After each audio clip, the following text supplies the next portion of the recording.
Shalom, I'm Messianic Rabbi, Zev Porat, and welcome to Biblical Hebrew Foundation. And today I'm going to be talking to you about fear. How do we deal with fear, and how does the enemy try to implant fear into us, and what do we do, according to the Bible? 2 Timothy 1, verse 7. For God has not given us a spirit of fear, but of power, and of love, and of a sound mind. There's a lot of fear and a lot of panic, not only in Israel, but around the world. But it's very important to realize that there's a difference between fear and concern. In other words, you can be concerned about something, but not be fearful. If your child falls and you have to take him to the hospital and get x-rays, you're concerned, but you're not fearful. And you know the difference. I'm not going to be fearful. I'm going to trust God, but I'm going to be concerned about my child. I'm going to pray that the Almighty God is going to take care of this. So I have concern, but I don't have fear. Before we go into Psalms 42, I'm going to give you some background and context. And the context is, this is where Absalom, one of David's sons, he has formed an army and he's trying to dethrone King David. He's trying to dethrone his father. And in essence, David went into isolation or quarantine. So he has this enemy, his son, trying to dethrone him, and he has to make wise decisions. And he wanted to go into battle with his men. He even told his men, I'm going into battle with you. And his men said, no, you stay here because they're going to go right after you. So this is where David writes Psalms 42. Psalms 42 verses 1 and 2. As the deer pants for the water brooks, and we know this is a very famous worship song, so pants my soul for you, O God. Verse 2, my soul thirsts for God, for the living God. When can I go and meet with you, God? What he's really saying is, when can I go back to the tabernacle? Where can I serve you? Where can I pray for you in fellowship? Because he's here alone. He had to leave Jerusalem and go into this isolation. So he's asking, when am I going to get to go back to the tabernacle? When you're under a time like this, when you feel discouraged, what do? Number one, you stop listening to yourself. Now watch what David says in verse 4. When I remember these things, I pour out my soul within me. In other words, what he's saying is, I talk to myself. For I used to go with the multitude. I went with them to the house of God with the voice of joy and praise, with the multitude that kept the feast, or in Hebrew said that celebrated the feast. So David here is feeling very lonely, very discouraged. He's saying, I'm complaining, I'm grumbling. That's what he's doing. He's telling himself how bad it is. He's talking to himself. He's working up himself and he's telling himself all the negative things that are happening to him. Now here's the problem with that.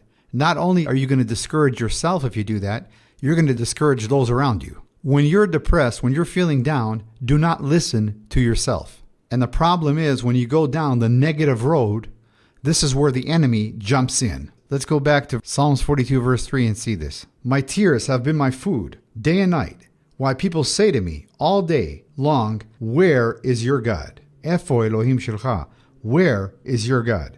The question is, who is they? We're going to come back to that word they and let the Bible define who they is. Let's go to verses 9 and 10 and see who they are. Verse 9, I say to God my rock, why have you forgotten me? Why must I go about mourning, oppressed by the enemy? Verse 10, as with a breaking of my bones, my enemies reproach me, while they say to me all day long, where is your God? Epho Elohim Shilcha. There it is. Who is the they? The they is the enemies. We let the Bible define the Bible. And we have an enemy too. Satan and his demons will jump on you at this time.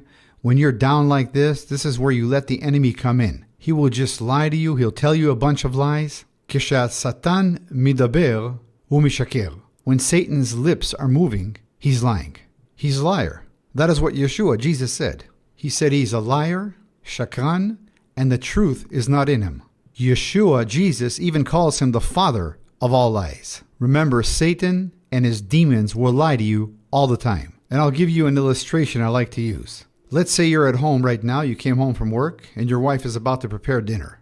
And sometimes the husband will ask the wife a question, and sometimes she'll hear something different. Maybe because she's stressed out, maybe because she's tired that day, and she'll say something and you'll hear something different. And the husband may just ask a question, when is dinner going to be ready? And here is what Satan does. Watch this. And he'll go to the wife and say, did you hear what he said? When is dinner finally going to be ready? and you tell him it'll be ready when I get it ready. And then the enemy will go to the husband and say, did you hear what she said? She said, if you want dinner, make it yourself. That is exactly the way the enemy operates. That's why it's not good to talk yourself into a depression. So number 1, stop talking to yourself. Number 2, start talking to yourself. And it's not a contradiction, I'll explain.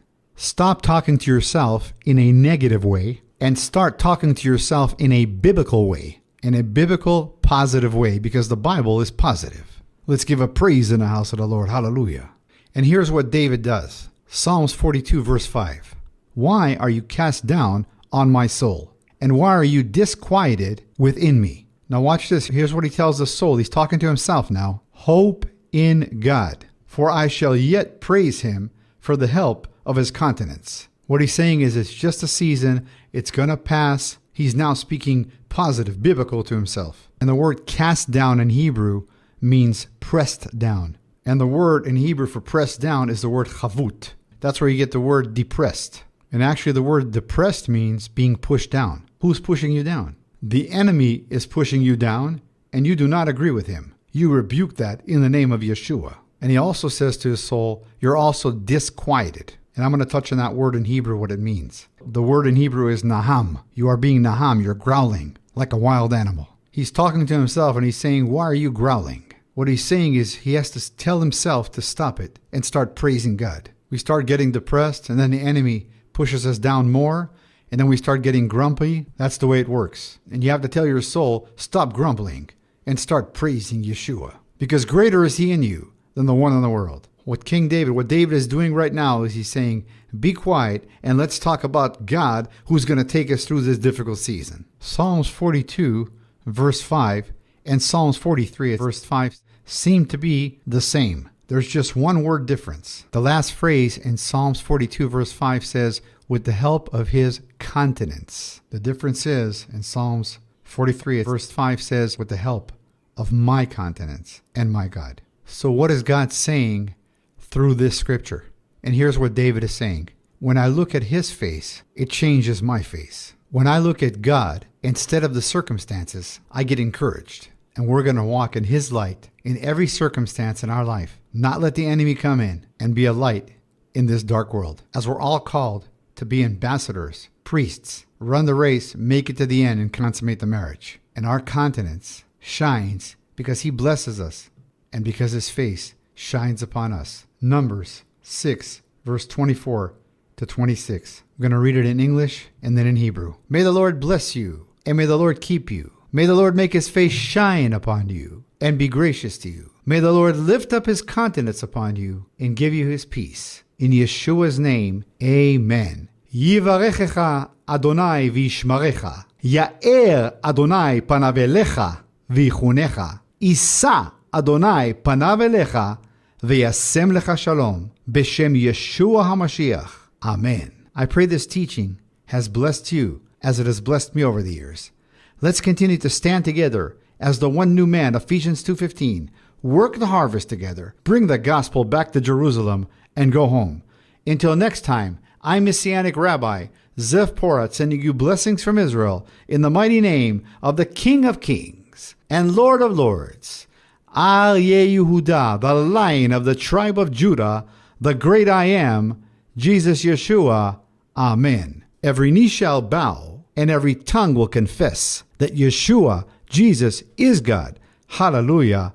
Amen. And may his face, his countenance, shine upon you.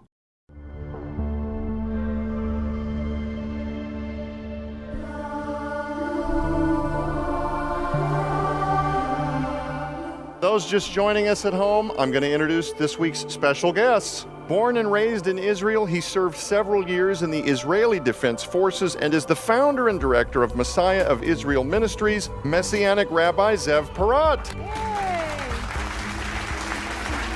Good to have you back.